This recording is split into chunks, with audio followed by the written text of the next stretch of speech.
नमस्कार दोस्तों, आज हम पाठ तंतारा वामीरो के प्रश्न उत्तर करेंगे।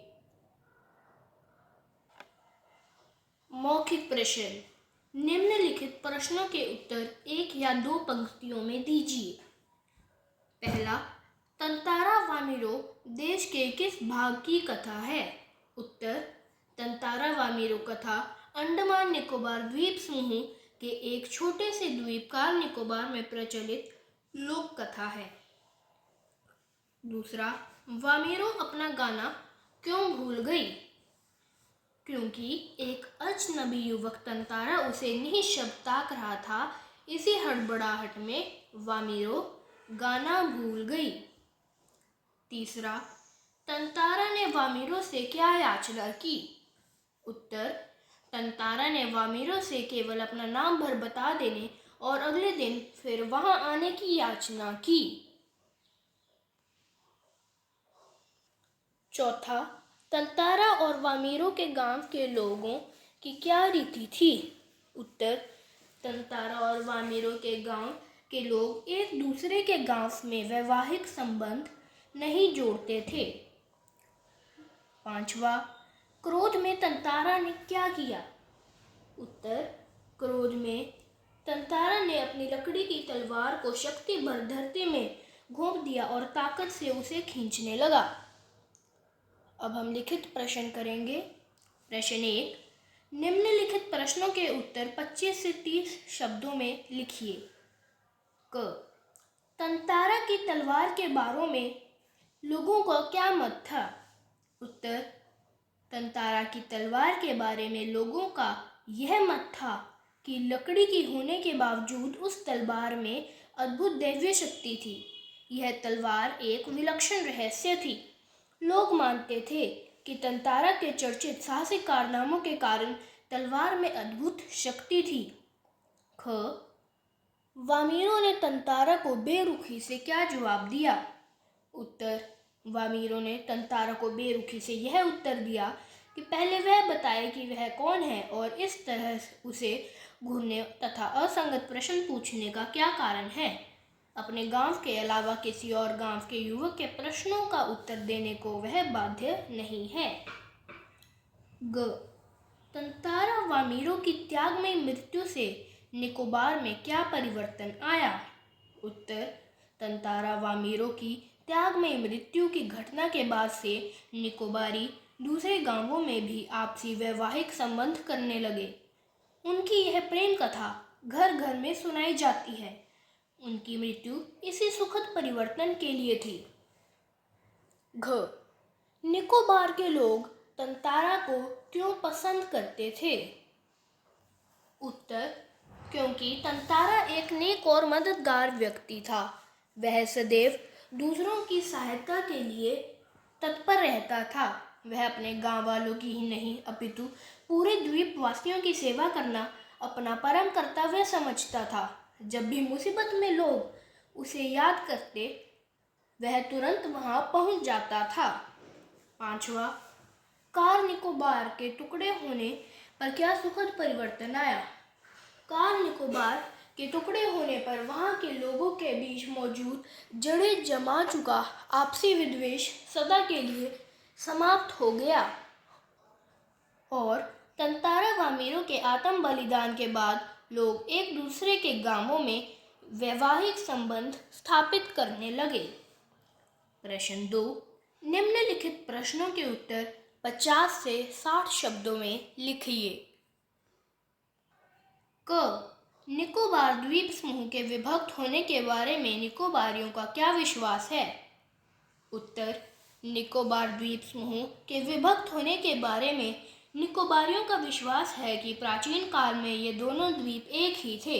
इस संबंध में निकोबारियों में तंतारा वामीरो की लोक कथा प्रचलित है, जो आज भी दोहराई जाती है।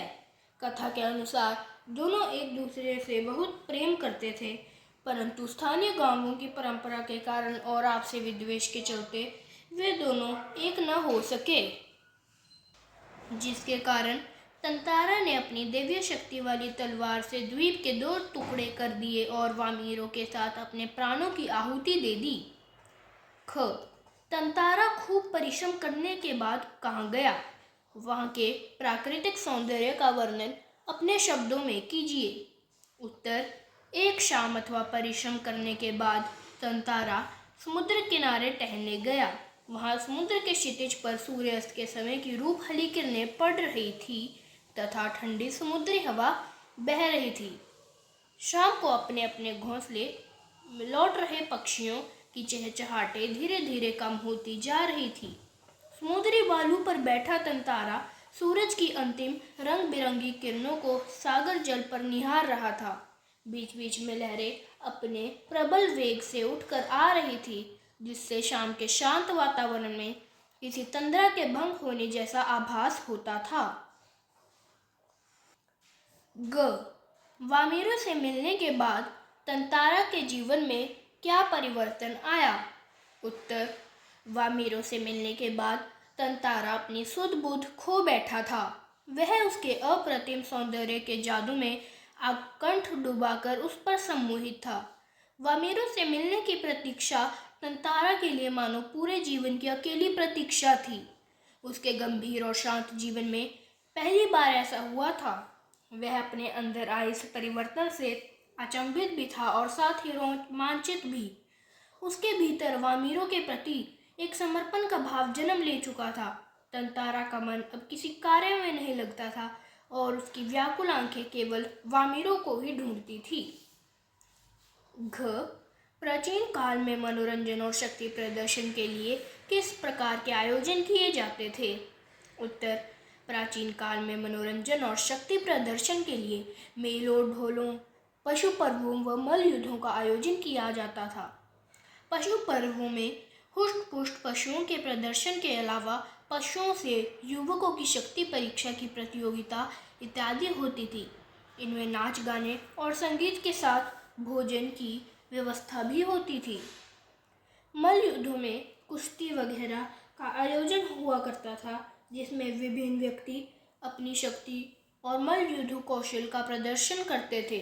इसके अतिरिक्त मेलों ढोलों में जादू के करतब, नटों के करतब और मदारी के तमाशों से भी लोगों का मनोरंजन होता था।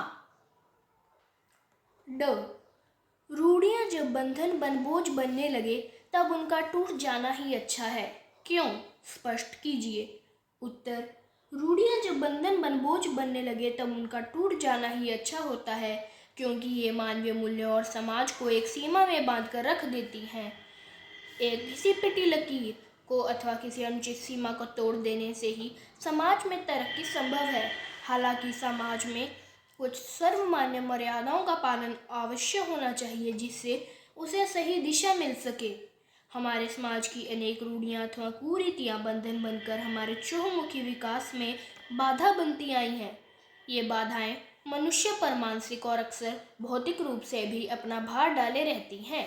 अतः इन्हें तोड़ देना ही सबके लिए श्रेयस्कर होता है। प्रश्न 3 निम्नलिखित के आशय स्पष्ट कीजिए।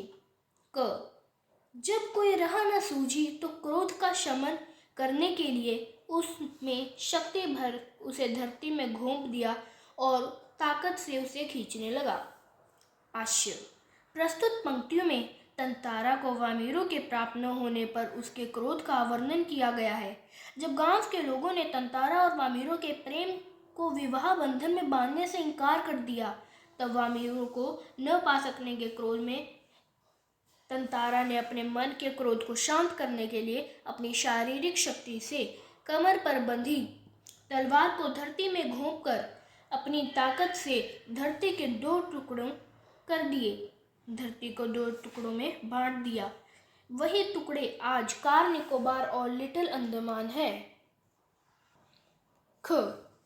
बस आस की एक किरण थी जो समुद्र की तह पर डूबती किरणों की तरह कभी भी डूब सकती थी।